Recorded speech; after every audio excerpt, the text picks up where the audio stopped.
Why is it hot in Australia in January, but freezing in London, even when Earth is closest to the sun?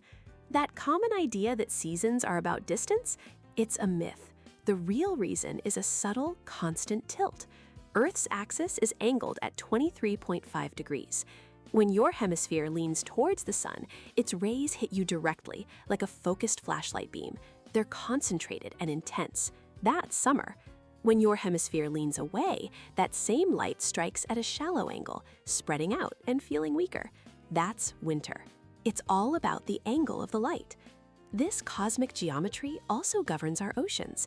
The daily rise and fall of tides is a dance led by the moon. Now, the sun is far more massive, but the moon is so much closer that its gravitational pull has twice the effect on our water. It pulls the ocean into a bulge on the side of Earth facing it, while a second bulge forms on the opposite side. As the planet spins, your spot on the coast passes through both of these bulges, giving us two high tides each day. But the sun does play a part.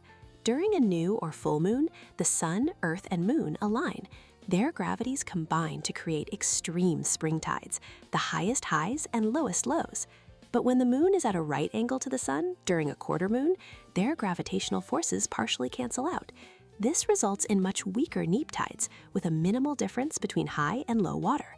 So, from our planet's constant lean to the gravitational tug-of-war far overhead, these two forces dictate the fundamental rhythms of our world, from the longest day of summer to the height of the waves on the shore.